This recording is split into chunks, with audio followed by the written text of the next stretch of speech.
everybody to another live cooking class. My name is Chef Jacobson Valentine, and you're here with Feed the Mass, and we're doing a special presentation with Reach. Thank you guys for sponsoring us. And to my left and to my right, I have two of our amazing chefs that are going to be teaching you all about how to cook healthy at the end of summer. So to my left, could you introduce yourself? Chef James Bradley. Perfect. And where are you from? I am from the East Coast. I'm from New Bern, North Carolina, Baltimore City, up and down the Eastern Seaboard. Perfect. But I've lived here for 30 years. And to my right? Chef William. And where are you from? I'm from Harrisburg, Pennsylvania. Perfect. And so tell me a little bit, what are we cooking today? Today we'll be cooking a pomegranate candied Caesar salad. Beautiful. And where is all these ingredients coming from? Oh, all these ingredients are coming from primarily from Yasuke Farms, and then from Freedom Farm, and then also from Black Future Farms. Beautiful. All right. So guys, if you guys want to check them out, we'll leave links in the bio at the end of this video. And of course, without further ado, I'm going to leave these two to you guys to go do your thing. All right. So, give me a sec. You push the pause button. Got it. No, you're not pushing the pause button. We're doing this all live. All right, excellent. Sorry about that. Didn't mean to whisper. So what we're starting with here is a veggie garlic broth. We have our dry couscous. Our dry couscous there, it's 2.5 cups there. And then 3 cups of veggie broth with the addition of roasted garlic, salt, pepper, salt and cracked black pepper. This came to a boil, so we're gonna add this broth to the couscous. Then we'll cover it. And we'll leave it covered for roughly 10 minutes, easily. The couscous, the broth will absorb into the couscous, and then we'll put it on. Then we'll add goat cheese. We'll spread it on a half sheet pan so it can cool, and we can shape them, and they'll look beautiful. Yes, sir. All right, thank you, appreciate it. And right over here we have our dressing, and our dressing is made with garlic, mustard seed, no, not mustard seed, dried mustard, cracked black pepper, lemon juice, olive oil, and a vegan cream cheese. And what will happen is he's gonna mash this up, make it more malleable, I think that's the term for it. And then we're gonna incorporate this olive oil into here, and we'll finish with garlic, our mustard, our cracked black peppercorn, our lemon juice. While I stir this to get it more incorporated and then cover it, this gentleman is gonna start working this cheese mixture. Da, da, da, da, da. I will need a spoon. No. Good.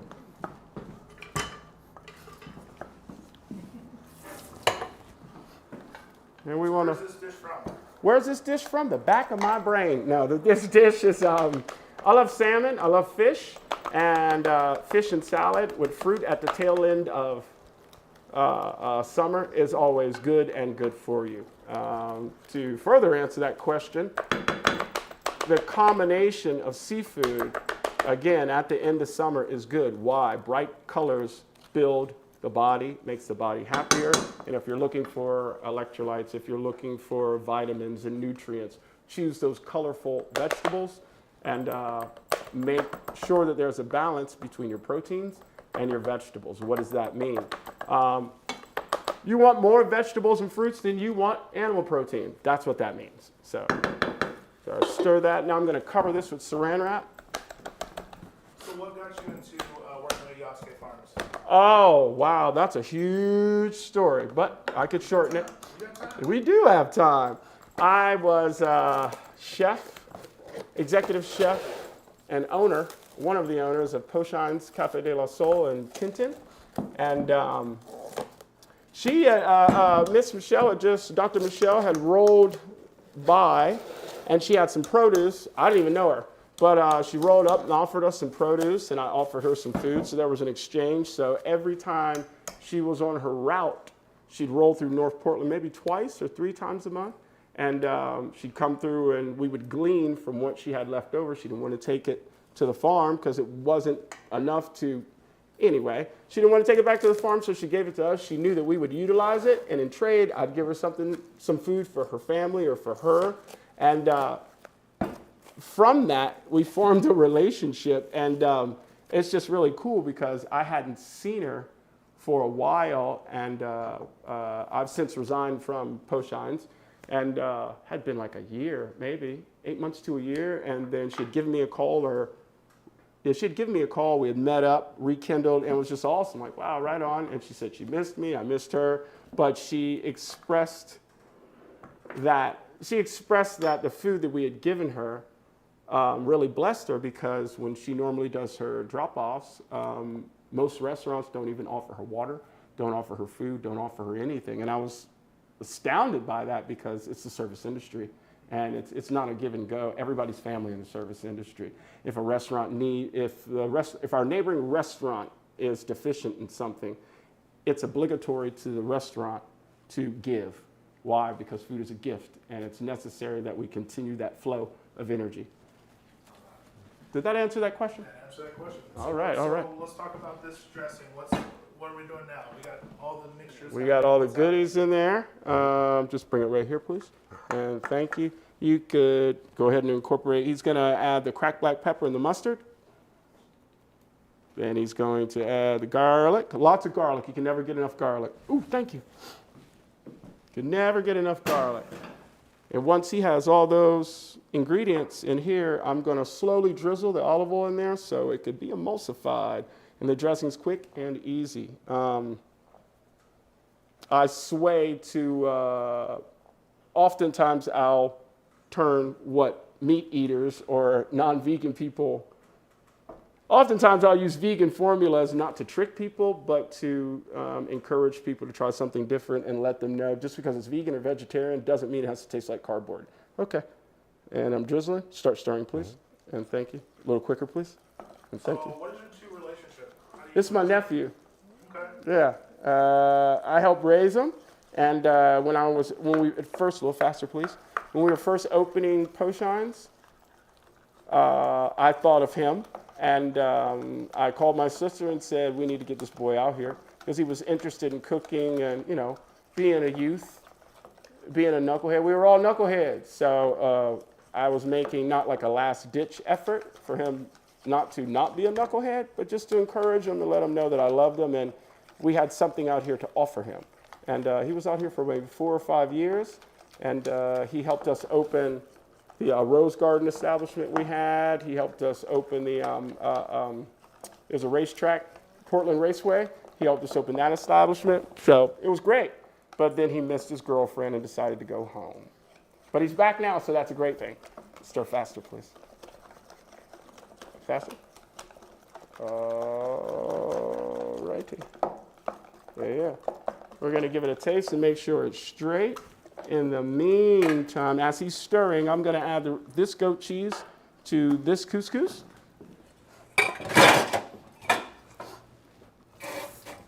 So, Chef Will, what is it like working with your uncle? It's very fun. A lot of times it'd be challenging. Like, my uncle, he's not the easiest chef to work with. But he means well, though. At times, I'd feel like he was one of the hardest individuals that I ever met in my life. And then I'd see him at the end of the shift checking on the rest of the crew at the end of the night, make sure that everyone's on the same page, much as we start our shifts. So it was very easy to establish discipline and understanding of the craft that, of course, we all know as culinary. Yeah. What do you like about cooking? I love being able to take basic ingredients and make masterpieces for people. It doesn't even have to be exactly to the recipe, like grain for grain, but as long as there is a level of enjoyment as well as a extra added layer of dedication to the product, then I'm pretty sure integrity could be found. Amen. So, Chef James, what do we got going on next? What's next is I'm incorporating this goat cheese. And I'm one of those chefs that your ingredients, all your accessories, that's all called mise en place. It's a French classical word that means everything in its place. You can't start any recipe, whether it be muffins, it could be Chateaubriand, it could be, brioche, it could be cookies, it could be anything. You don't want to start anything until you have all your ingredients, all your spoons, forks, all that. before you start. So I am incorporating this goat cheese into here. When it's all incorporated, I'm going to spread it out on a half sheet pan. And yeah, then we'll cool it. After it's cool, we'll cut it in our desired shapes and pan fry it until it's brown. I got this idea from, I think I was back east somewhere. I want to say it's like some Stouffer's corporation I was working for, and they did, they would roll goat cheese. They'd freeze the goat cheese in whatever desired shape, roll that in egg whites, and then into pistachio and hazelnuts. It was really, really, really good. So once you broke open that hot, molten, delicious cheesiness, it would just ooze out all over your Caesar. And I was like, I'm gonna use that one. I'm one of those chefs that believe like recipes are a dime a dozen. I call them formulas. So once you embrace the formula concept, you will then recognize that you could do anything you'd like to do. Anything. Within reason, don't go crazy, and make sure it's safe, but you can do anything. Sure. Thank you, sir.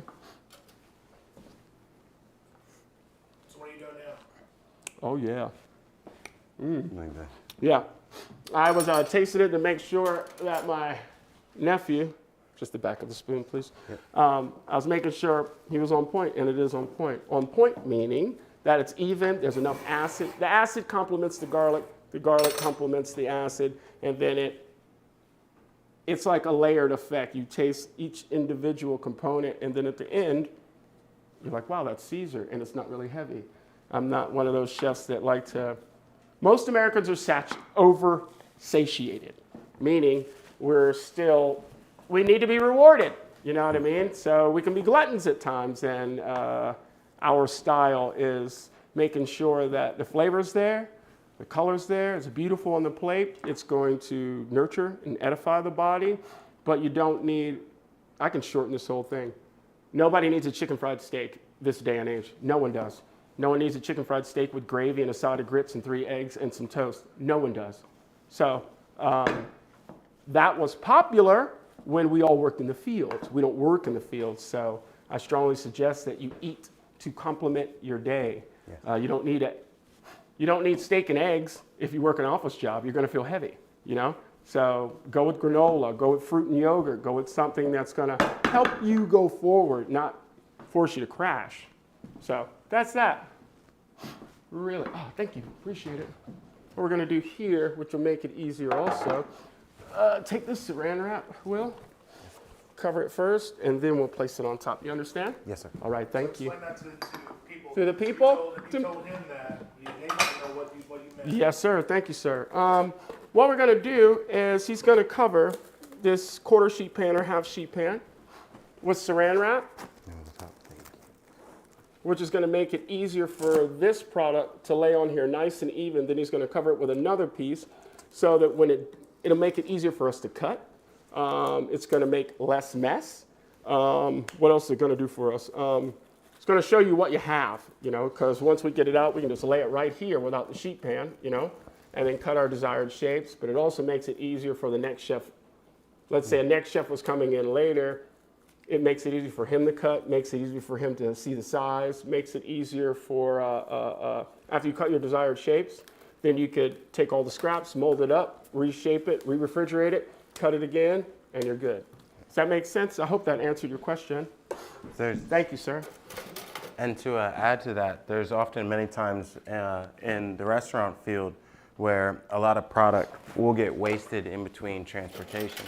So doing it like this reduces that risk. Yep. Greatly. Oops. Taste this, Will, make sure it's straight. And thank you. That's good, Chef. Yeah. And I'm just going to lay it down nice and even. So when we go to fry it, it'll fry up nice and even. You don't want it clumpy and all this extra stuff. It needs to be flat. So, and I'll show you what I'm saying just a minute here. Thank you. I appreciate it. Yes, Chef.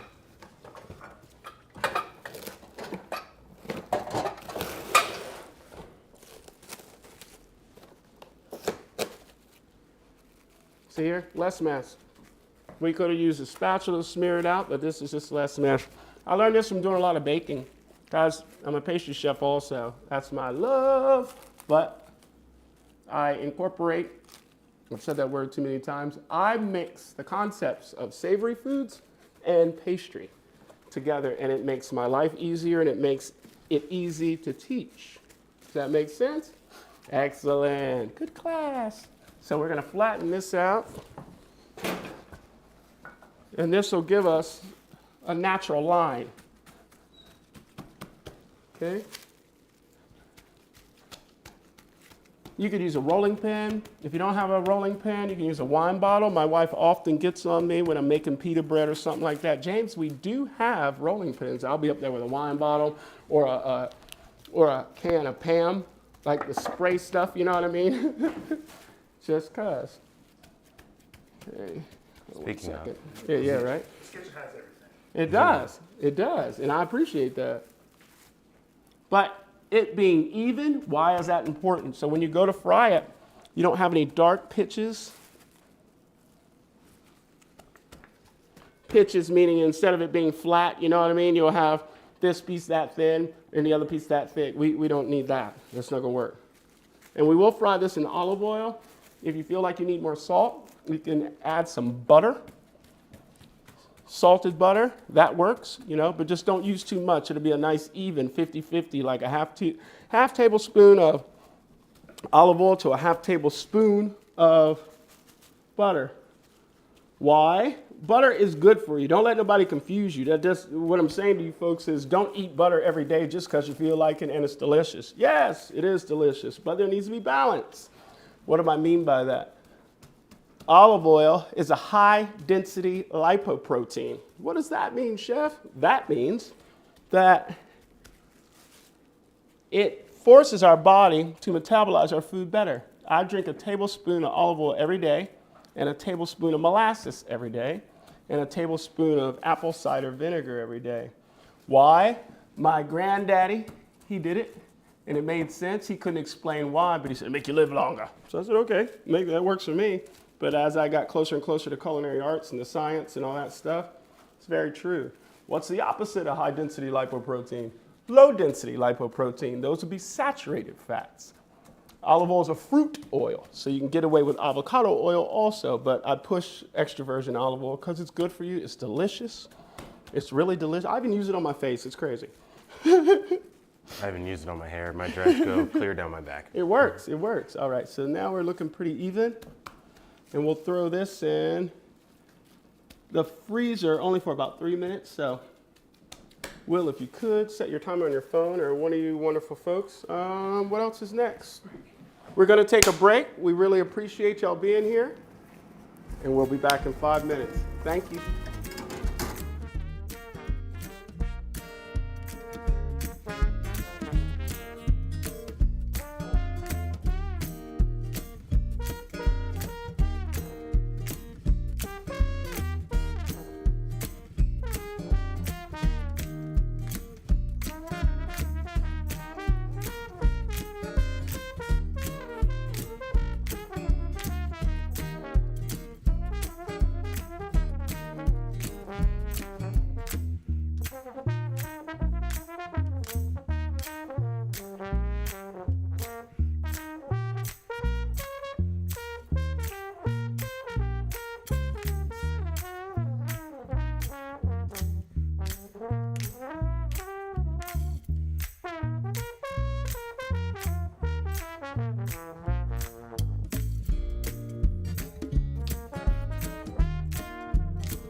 Hey, we're back, and we're gonna sear some salmon, candy some salmon actually. We have a hot pan. The word saute means high heat, little oil. So we're gonna get it in here. I've already pre-seasoned the salmon. And whoa! Sorry. I seasoned it with salt and pepper because there's already gonna be a bunch of love. And what we also have is turbinade sugar, pomegranate molasses, hence the candying. We'll deglaze with this mango juice here. Deglaze means most folks have a lot of, if you're sauteing something, you'll have those little brown pieces on the bottom of the pan that look kind of crusty. It's called fond, F-O-N-D, fond. So you need an acid or an acetate product to make that fond do what it's supposed to do. What that means is the fond, you can pull it up with acetate. It could be lemon juice, it could be wine, your choices. And as you add your, you'll notice I'm going to add this acid product here. Sorry. Rewind, I'm going to add this turbinade sugar, and this acid product, and then the molasses. What's your acid product? My acid product is mango nectar. Yeah. Why? Because of the color. It possesses just some great stuff in it. Lots of vitamins. It's going to give us the color. It's going to open up this color, which almost looks brown black. Not brown black, but like a light brown. And for those who don't know, pomegranate is responsible for grenadine, as in grenadine syrup, which I find pretty cool.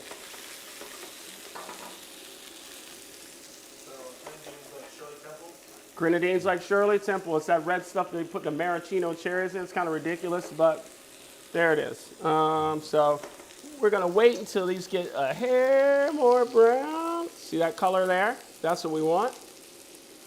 So I'm going to flip it to the opposite side. Un momento. Just for like possibly 30 seconds, okay? I'm a firm believer. I like raw fish, but not all raw fish. But all fish should not be cooked until it's dry. You're pulling all the nutrient out. Just know that, and it's not necessary. But with any protein that you prepare for yourself, your family, or any restaurant, it's necessary that when you cook your proteins, you let them rest prior to cooking them, and then you let them rest after. So we're getting to that point where you'll see a little bit of pink here, pink on the inside, so it's literally rare at this point. We're gonna flip this joker over. Joka, meaning the salmon. I have nicknames for everything. Sometimes I do bells and whistles and clicks and stuff like that. It's very true. So just watch my eyes, watch my eyes. All right, we're gonna allow this. I cook with sound, and I also cook with my eyes, I cook with my nose, I cook with everything. Forward, to here? This way? No. The pan has to be on the X. Oh, I see, thank you. This new tech stuff I'm learning, so thank y'all for y'all's patience. So, and what I'm listening for is almost like a cheering crowd. You could probably hear it because I know these tech microphones are wonderful. You hear that cheering crowd. I hear it more and more. Ah. So when it gets to that climax, that's when you know you're going to add your deglazed stuff. So I'm adding turbinade sugar in each corner. Why turbinade sugar? Well, White sugar. because raw sugar is better for you. Because raw sugar is better for you. And a lot of times, just basic white sugar has been bleached. It's been bleached, and you really don't want those chemicals in your body. They're not necessary. But as Americans, we become so common to convenience that that's where we're at. And that's just the truth. And there's some caramel being built there and there. We're gonna hit it with this guy. You hear that crowd screaming? Yeah!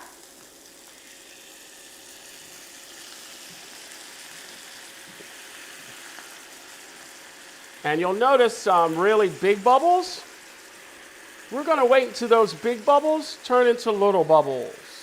And when they do that, that's when we'll add our molasses.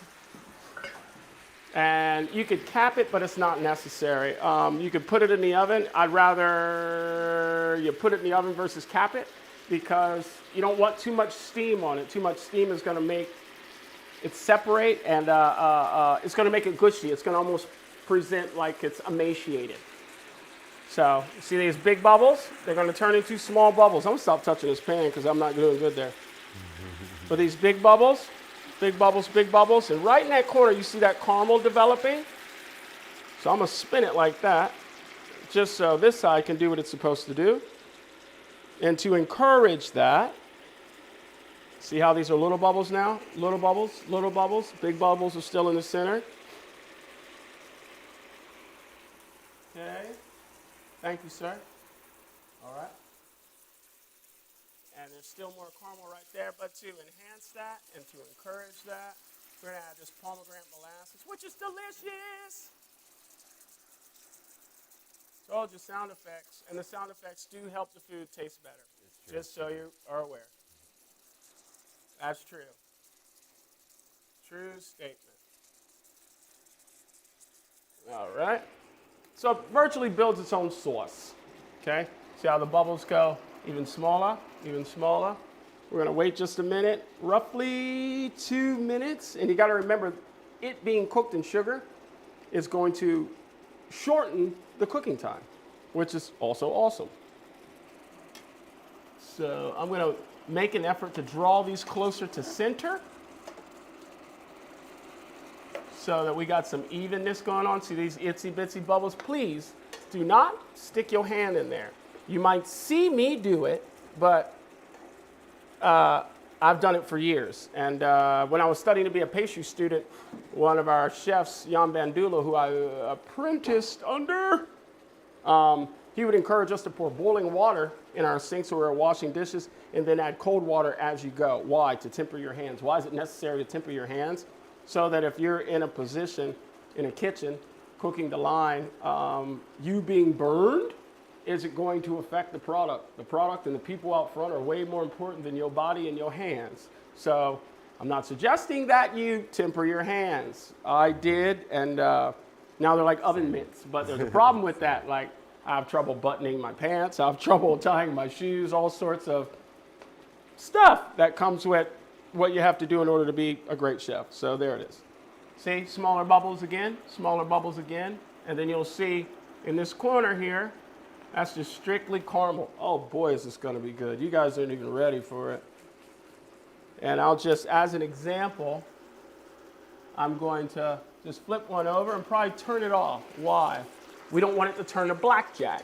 Blackjack is when, go ahead and turn it off. Blackjack is when your sugar becomes black. Most people don't know that sometimes wheat bread, rye bread, all those things are colored with blackjack.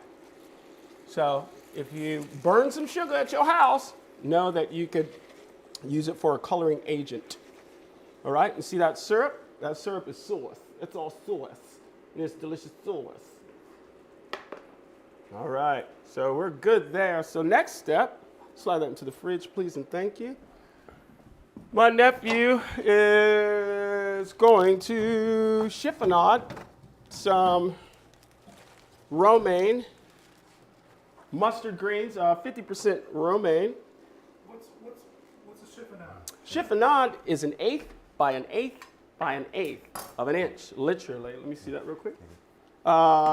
It's an old classic term that has been resurfacing in the last 10 years. We line it up like this here. Some people roll it up. That's okay. I like to take my time, and these ends here, I love those ends. They are quite delicious. So we're going to roll it up like this here. Okay. Get our knife. Stand up like we're supposed to. Then we'll get our thumb on the tang of the blade. I like to hold my knife up high. So you have the tip, blade, tang, handle. Again, I like to ride high on my knife. We've already rolled it up real nice, okay? Then we come down, and as thin as you can get it. Take your time. It is not a race. If you enjoy cooking, that would suggest that you also enjoy the consistency of vegetables. So when we go to cut them and do what we do with them, take your time. Practice makes permanent, not perfect. Okay, bam, shift and nod. We'll do the same with these mustard greens. Why mustard greens? Because they're spicy. Literally, they are spicy. So we're... If you don't have mustard greens, what would be some alternatives? Turnip greens. Or turnip, or there's another one. If not turnip, I want to say a beet green, but sometimes your beet greens are, they could just be, what's the word for it? Little, not acidy, it's just a weird flavor. It's a combination of like weird and sour. So it doesn't really, it works, but it doesn't work. You could use some things to make that balance, but there you go. So I would just suggest getting more, what do you call those things? Getting more collard greens. So we got 50% romaine, 25% mustard, then 25% collard green. Why these hearty greens? Because they are chock filled with nutrient. I just learned the other day that there's a vegetable called rutabaga, and rutabaga encompasses every vitamin the body needs. And that's one of the only vegetables that happens. It's pretty awesome.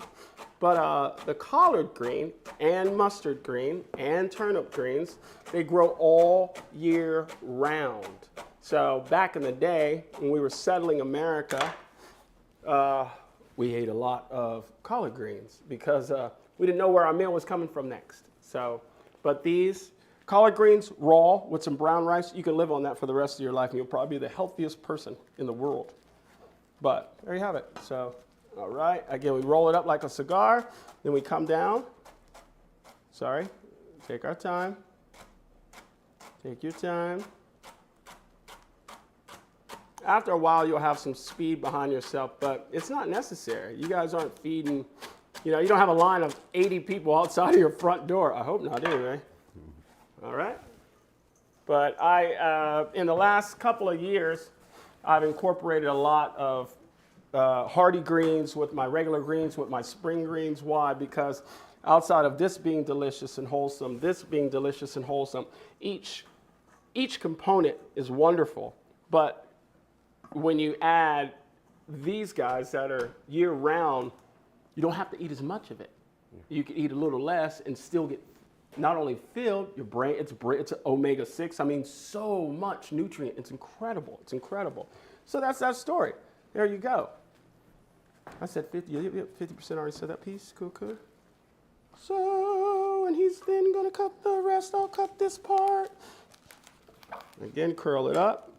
That rut's in there. Thank you, sir. Appreciate it. How's the farm doing this season? Oh, man, you had to go there, didn't you? It's kind of hurtful. What do I mean? The weather was so up and down that a lot of my stuff wound up shooting and going to seed. So, I mean, bolting and going to seed. So that was a challenge. I got angry. I got sad. I cried a little bit. I did all sorts of things, and then I realized I'm not in control of this thing. It's not, you know, what are you going to do? You can cut the rest, please, and thank you. You could, there was nothing I could do. So, you know, I did what we could. We did what we could and grew what we could, but it was bountiful more towards the end of July and August, and we just flipped the script and said, okay, what we're going to do is just roll right into fall vegetables because you can't fight nature, man. I don't pay much attention to the news. I'm an old head, so I pay attention to the almanac. So whatever my wife might say is on the news, I'll be like, oh, really? It's going to be what tomorrow? Oh, okay. But with this awesome global warming and things that happen in our country, just be mindful to pay attention to the season and eat according to the season. Why? Because it's necessary. Your body knows more than you do half the time. And your body will call for nutrient. And instead, we'll feed it a cheeseburger from McDonald's, or we'll feed it, we'll feed it Starbucks. We'll pretend like we're in control, but you continue doing that, your body's going to show you very clearly who is in control. So eat well, please. And I can't say eat well, please enough because life is important and it's really short. So what's in season right now? Oh man, we're coming up on Jiminy Christmas. Heirloom tomatoes are in season. Vidalia onions are in season. Walla Walla sweets are in season. Yellow melons are in season, meaning like the yellow watermelon. Back home, we call them sweet melon. They don't have seeds. It's a little less grainy than your regular melon, but it literally tastes like sugar when you eat it. It does not taste like a watermelon. It's the weirdest thing. But the smell, I remember that, and I love that. Back east, when you have a watermelon, there's like a watermelon wedge or a core where they shove it down in and they pull it out, and you're left with this big old piece of meat, and that's how you test the watermelon. You just don't, they don't slice a big half. They just have this watermelon they've like taken chunks out of all day long. It's pretty awesome. Lots of things are in season. Fresh herbs are in season. Potatoes are in season. Rutabagas in season. Turnips are in season. Pears, apples. Your orchard fruits are starting to come up. Berries are falling off unless y'all did something special that I don't know about. So hit me. I don't know everything. After he gets done chiffonading, we're going to add about 2 tablespoons of this product to this, our dressing, to this. And then we're going to put it on a plate and make it look really pretty. Oh, that's right. That's right. Thank you. Thank you. So we're going to sit this to the side. It's still very warm. And with that syrup that we've created, don't worry, it's still going to be warm. And you don't want to eat your fish or your meat hot. You want to eat it at room temperature. Why? Because your body is only 98 degrees. Is that what it is? Yeah. 98.6. So you want to eat, again, with the season, but you also want to complement your body with wonderful food at the temperature of your body. Why? Because it metabolizes your food body. You're not forcing your body to work so hard. Woo, got a lot of words. Okay, so. Because, of course, what does get hot will have to cool down again. Right, right. All right, so we're going to go back to the couscous. Going to cut it in shapes. And we're going to pan fry it, and then we're going to plate this deliciousness up. And you folks at your house, or wherever you are, in front of your desk, what have you, you guys can watch us eat. Jokes, jokes.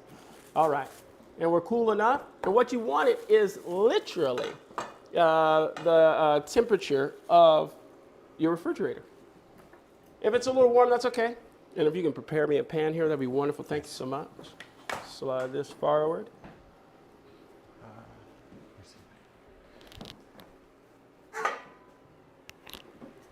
All right. Hand me that cutting board right there, please, and thank you, sir. Yep. So we're gonna pull another trick, not a trick, but make it little, yep, easier. Yeah, that's why the saran wrap. So you can pull it as you need it. Like if I were doing this as a special in a restaurant, I would do it either like this or go ahead and cut my desired shape, put them in an airtight container, store them in the fridge. But that's not the case. So we're gonna do is create some desired shapes. I think we're gonna go at triangles.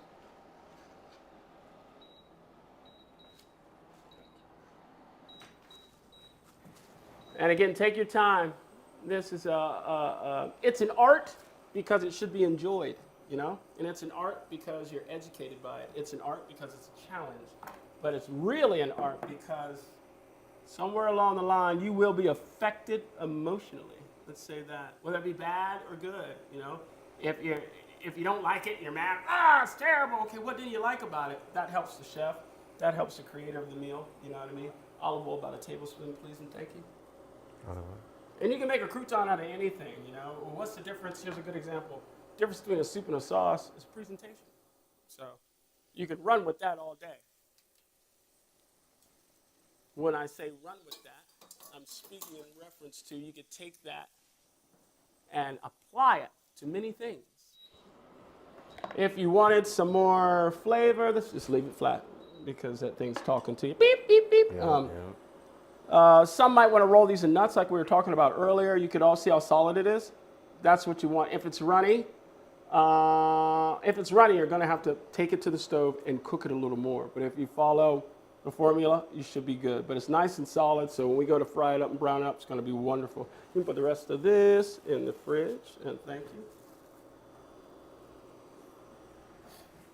But if you're looking for like a oaty flavor, it's going to sound silly, but you could actually put rolled dry oats on this if you wanted to. You could pistachios, nuts, name it. If you can get it to stick to it, how would you get it to stick to it? You could use egg whites. You could use some of this dressing. You could dip some of this dressing, smear it on there, then roll it in your nuts, then pan fry it. Yeah? And how do we test? We're just going to add a little bit of this guy, just a little bit of the couscous, see if it's going to bubble. Once it starts to bubble, that's going to tell us that we are ready. But it's not bubbling yet. We will get there. So in the interim, I believe we're going to start building this salad. So as soon as the stuff's, go ahead, scoop. As soon as our croutons are brown, we can add the salmon. Our garnish is on the plate. We're looking good. So I'm going to pull this here. This will be garnished. This will be garnished. And thank you. Busta. Yes. Right below you, chef. I really appreciate you folks that are listening and tuning in, because I don't work with these burners much, but I'm having a great time, and I hope you are too. But that's the truth, honestly. Okay, leave the pan down, chef. What are you doing? You hear it talking to you. And yes, I talk to myself a lot. I talk to the food. I can't even go in the grocery store with my wife because the food talks to me. Not even kidding, I'm dead serious. I'm like loony like that. My wife will be asking me about this, that, and the other. I'm like, what? What are you saying? I'm having a conversation with a red pepper, or some fresh melon, or some raspberries. Why is it talking to me? This is true. I'm not making this up. This is not scripted. When I go into grocery stores or farmers markets, I think it's the color of the food or just the time of harvest. I'm just inundated with this love, oh my God, this is amazing. And it never, ever, ever, more audible please, ceases to amaze me what a gift that we have in food, and what a, more on this side. That's perfect. What a gift we have in food, what a gift we have in each other, but what a gift it is to prepare something wonderful from your heart and be able to just share it. It's just many people don't get that, you know what I mean? And many people don't have the talent and or the skill to apply that. But I hope that you folks do. And if you feel like you're failing in the kitchen, you're not. Keep trying, keep trying, keep trying, keep trying. As Chef said earlier, practice makes permanent. Makes permanent. I'm going to gather me something so I can turn these and let the people see how wonderful it is. Thank you, sir. Appreciate it. Yeah, see, that's the golden brown texture we're looking for. It looks like polenta, but it's not. It's couscous. Could you do this with polenta? Yeah. You'd have to cook it very, very hard, meaning less moisture, meaning less broth, and more couscous, which you'd have to watch it really, really well. I've done it before. I've done polenta cakes, and they masqueraded as croutons, but they're very good. The couscous is going to be lighter than the polenta, lighter in starch, lighter in flavor, and not as rich as polenta. But you can get away with it. Stop touching it. And these don't need to cook for long. That's the beauty of the couscous. Once you've added the broth, and then once the couscous grains have absorbed, and then you've added your goat cheese, and you've covered it and tossed it in here, you can turn it off. We're good.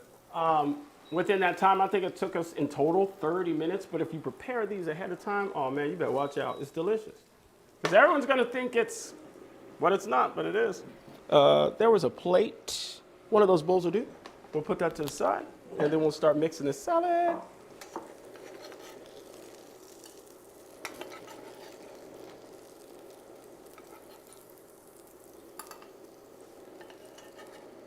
Many things you could do with this. You could even, here's a great idea here, just popped into my head. You have these couscous croutons. You could add fresh chopped tomato, red onion, shaved garlic, you know what I mean? Shaved garlic, I said that, yeah. Basil, parsley, and a cheese of your liking, and you got a little salad. You got that, I can't remember the name of the, anybody in this room know the name of the salad that's made out of breadcrumbs? Panzanella. Yep, you can make that with couscous. Pretty sick. So the sky's the limit. Study your product, know your product, and go for it, man. Hold up. Thank you. Okay. Okay, next up, we're gonna toss this salad and then make it look beautiful on the plate, I believe. Am I correct in saying that? Grab Yes, that sir. plate right there. Thank you, sir. Again, we appreciate all y'all for being here. And to let you guys know back home, while we were prepping our plate for our salad, we had rubbed it with a lemon top and put a little bit more of our peppercorn, dry pepper seasoning up around the plate to help add the color aspect to our garnish. All right. I just took a little bit out so we can actually toss the salad. You have tongs over there by chance? If you don't, that's okay. Again, if you don't, that's okay. That is all, chef. All right, you're good, you're good. Boom. That's well over a tablespoon. So you're looking at, this would serve 4 people. Easy. With this, 8 to 10 people, okay? And you only want like 4 ounces of salad, 6-ounce fillet of fish. Don't get deep, okay? Don't get deep. Please don't get deep. We'll slide that over. I'm gonna use my happy hands because I have happy gloves on. And as you're mixing, squeeze. Because you're forcing, you have the romaine in there, but you have those hearty greens in there. And I'm not gonna say you have to force the flavor into the greens. You kind of do, but that's okay because my body temperature through the glove is warming up those hearty greens, which is awesome. Why? Because there's volatile acids, there's volatile nutrient in those hearty greens that your body, and everybody's body in this room needs. It's necessary. I'm talking about vitamin E, A, C, the list goes on. I'm telling you guys, it's good stuff. But again, watch out for the mustard green. It's reminiscent, it smells like mustard, but it's reminiscent of horseradish. So when you go to bite into it, don't think, oh, this ain't spicy. I turn, It'll wake you up. Yeah, we were dropping CSA boxes off yesterday, and this little gal, she, I think she runs track or something like that, young person. And I was like, you eat Caesars? And she's like, yeah. And I was like, you ever eat mustard green? No, my grandma makes it. I said, okay, well, have you ever eaten it raw? And she's like, no. I was like, taste a piece of it. And she said the funniest thing, ooh, that hits back. I was like, I'm gonna use that line. I got to use the line, it hits back. So, because it really does. Like it'll hit you in the back of your palate, middle of your palate, not too much on the tip, but it literally smells like mustard. And then you got aromats of collard. And then at the tail end, it's that horseradish kick. Like, whoa, wow.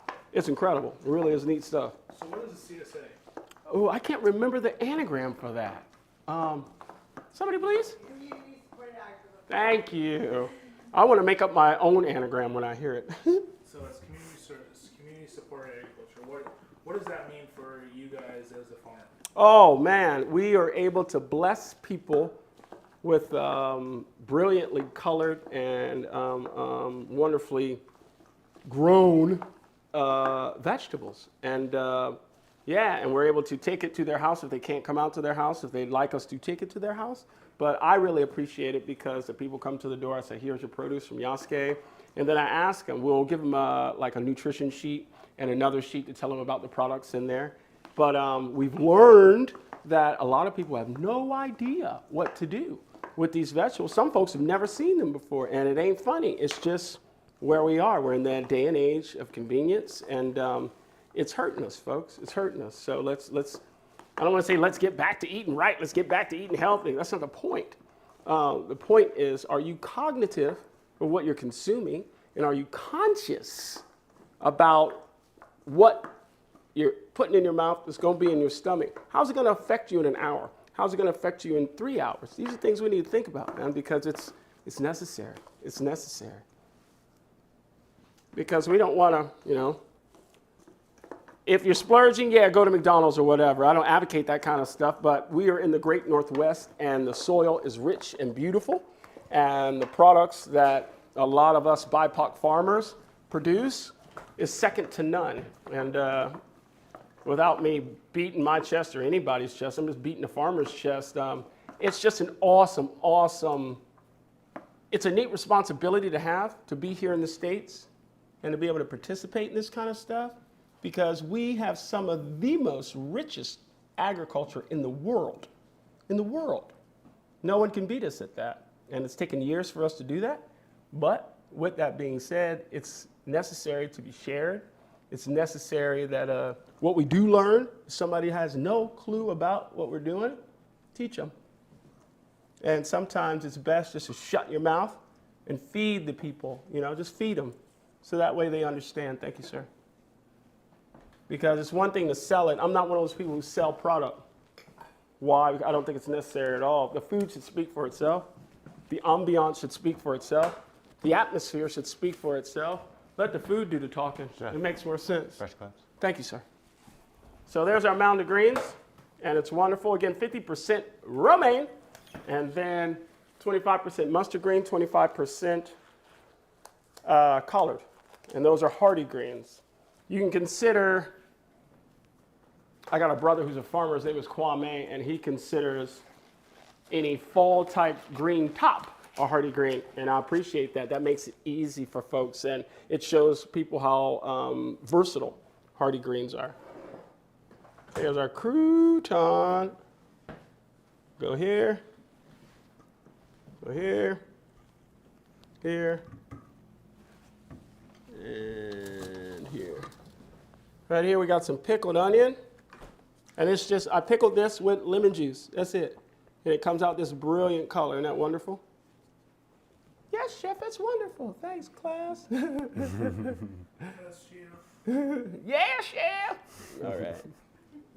Again, I cook with color. That's how I know it's going to be good. And people are like, is it going to be good? I'm like, you see all that color on that plate? Because humans, we eat with our eyes before we put it in our mouth, which is great. Whatever. It works. Then some pomegranate. Why the pomegranate? Because garnish is a great thing, because your garnish, whatever you're garnishing with, should complement the season, but it should also illuminate what's inside here. You know what I'm saying? So definitely with the season. There was a time when, here in the States, we put a big old rosemary branch on there. That went out real fast, because you can't eat that. It's like, what are you guys doing? Seriously.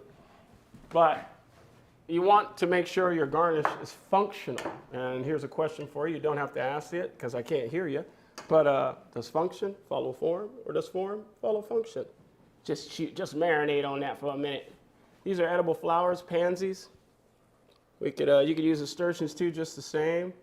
You could also incorporate these petals inside your salad. If that's what you want to do, that's fine.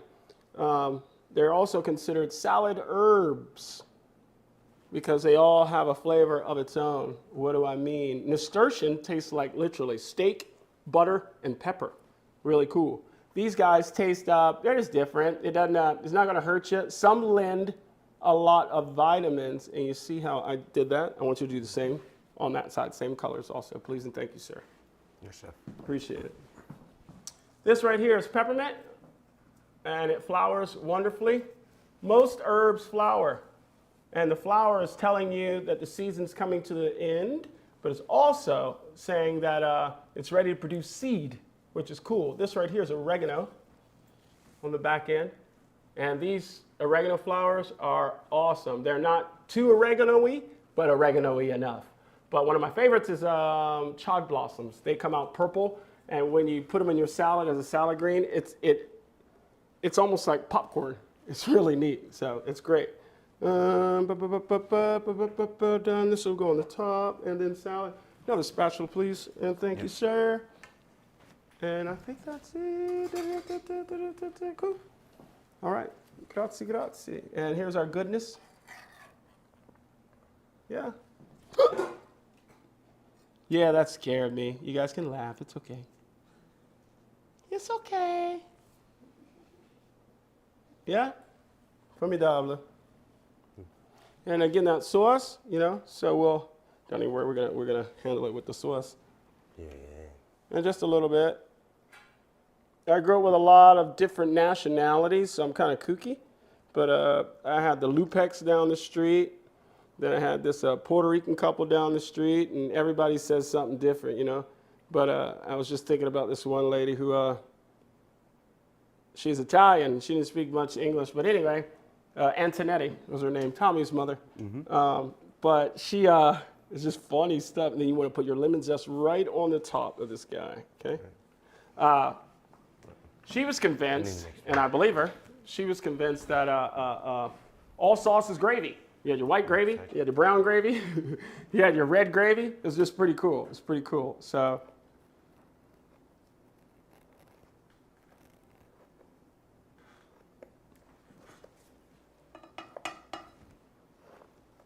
Let me get in there. 1 second.